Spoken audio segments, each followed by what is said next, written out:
DIY Salvage Guy here, and welcome back to the second episode of the part of the Audi 2012 A7, and I am really excited for this build, guys. The more I look at this car, the more I love it, and I'm just so excited to get it all back together. So today's episode, we're just going to focus on some nice, easy little things. It'll probably be a little quick episode, just basically cleaning it up. I don't have a hose, so I can't really do too much in terms of getting the exterior all cleaned up, but what I do have is a vacuum. So I'm going to be cleaning up the interior, get a little of the all dust, dirt, grime, all that stuff out of there. All those flaming hot Cheetos that the guy was eating, got into the accident, went everywhere and didn't really care anymore. Car was destroyed. So we are in the process of just getting this car back to be immaculate. We have a long road. We have got to get this thing inspected, got to make sure it's good, but most of all, I have to make sure that I'm comfortable sitting in it. So that's where the cleaning aspect starts up. So getting into the car, you get a very strong smell of musk. It's really disgusting. There's a lot of smoke in there. It smells like weed in there as well. So we are going to get all that out of there. I have some nice chemicals I'm going to be using. I'm going to be changing the cabin air filter. So I'll show you guys all that stuff, and we're just going to hop right into it. So one of the best things to do when you get a car, especially from salvage auction, is just to make sure you clean everything up. You can see there's a lot of dust, dirt, grime, and you just don't know what the person was doing after that, especially these days with all these viruses and everything going around.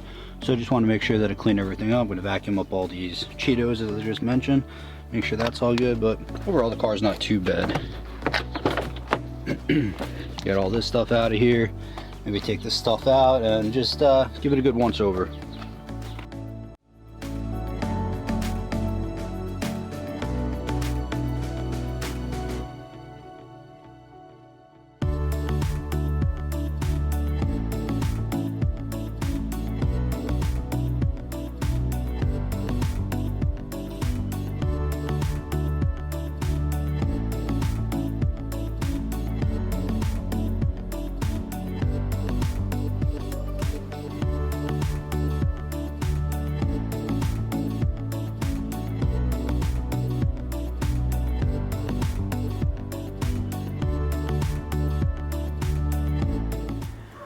So as I just mentioned, the car really smells like smoke, so I picked up this Zep smoke odor eliminator.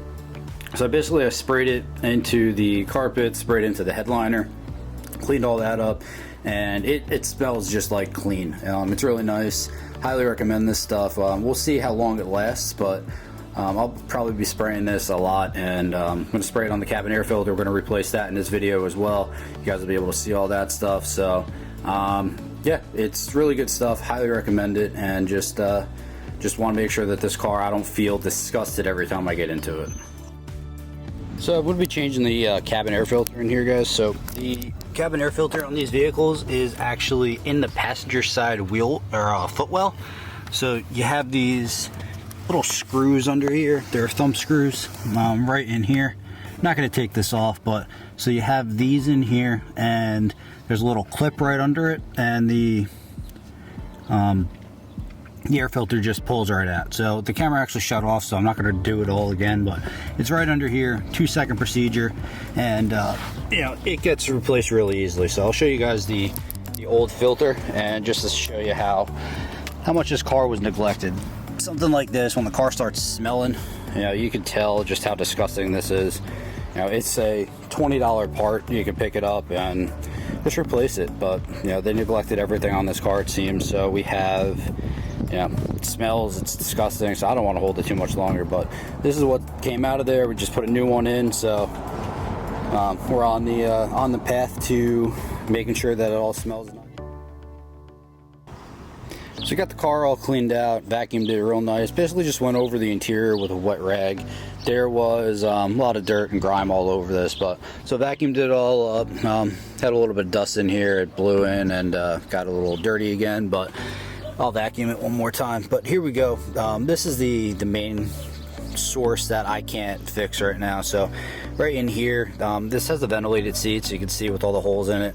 Looks like there's some chocolate or something got in here. There's also a little crack in the leather, but the car's used. It's from a salvage auction. We'll see if it's something that bothers me too much.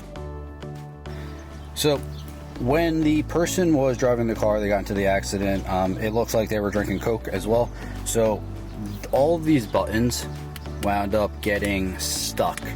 So I wound up using a little bit of WD-40 and it was just extremely stuck in there. I sprayed a little bit around here just to kind of loosen it up, very little bit amount. Made sure that I put it on a rag, paper towel, and I just wiped around the outside, let it kind of just work into the button areas itself. I don't want to put too much because this is obviously electronics and that stuff could just be really bad. I wasn't opposed to getting a new one of these if I needed to, because it was really gunked up really bad. But so none of these buttons would actually come back. They would basically just go in and stick. Now you can actually hear the nice click on all of them.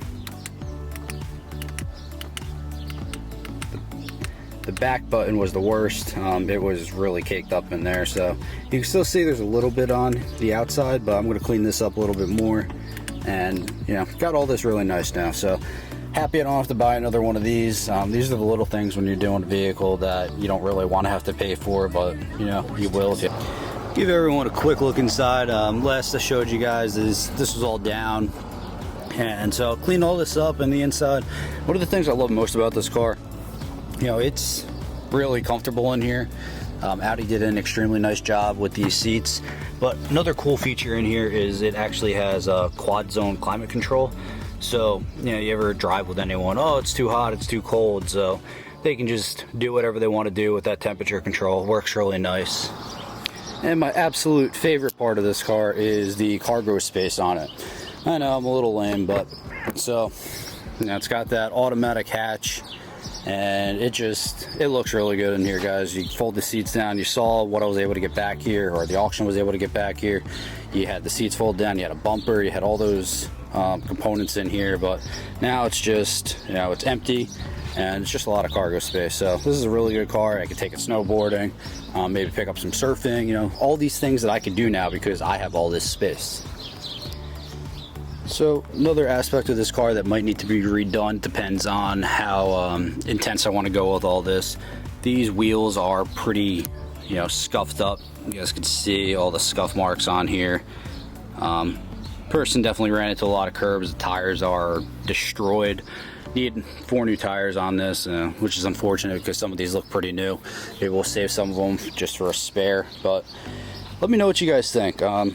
Should I get these wheels refinished? Should I powder coat them black? How would it look on the vehicle with black? Would it be tinting it out? So, you know, we'll see how it all looks. Will the black on black look good? You know, you got the black interior, you got the blacked out windows, you got the black car. Do you do the black wheels as well, or is it too much? Throw me your opinions in the comments down below, guys. Let me know. And also let me know how the powder coating actually holds up, if anyone has some real world experience with it, because that's another one of the factors that I don't know about. If it's something going to last like 2 years and it's going to start caking off, then, you know, it might not be worth it, but let me know. Alright guys, so I'm going to be taking the bumper and putting it up against there. You might be able to see it right now. I got to check the camera angle, but I'm going to be test fitting everything right now, see what it looks like, see just how the hood lines up with the bumper still on there. I'm going to test up the headlights, make sure that the connections still work. Obviously the headlights are busted, but they should still go in and out, and see what connectors I still have that are good, and so I'm going to be working on that right now.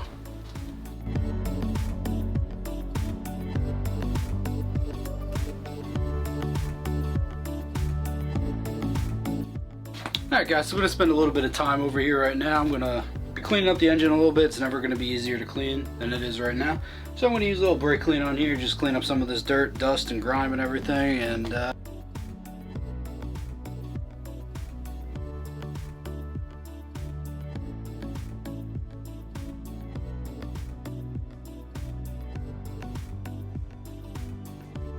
so that's going to do it for today's episode, guys. You saw me go over the car, you saw me vacuum through the time lapse. You know, we're working with one person. It's really hard to make sure you get all those good camera angles and everything. So I'm trying to make the most of this right now. I'm going to get better as I go, get better camera angles, and make sure you guys can see everything that I'm doing a little bit better. I know this process is going to be slow. I'm going to try to post as much as I can, but working in a limited space here. But guys, please like, comment, subscribe, throw me anything, support me. Make sure that I know that you want to see these builds, because the more love and support that I get from you guys, the more I'm going to be motivated to keep pumping these things out. Let me know what you think of the car. Let me know if you think it's even fixable. I want to hear from you guys, so please like, comment, subscribe, and most importantly, throw on your post notifications so that you guys can be notified instantly when the next iteration of these videos go out. Thanks so much. I love you all and appreciate all your support. DIY Salvage Guy.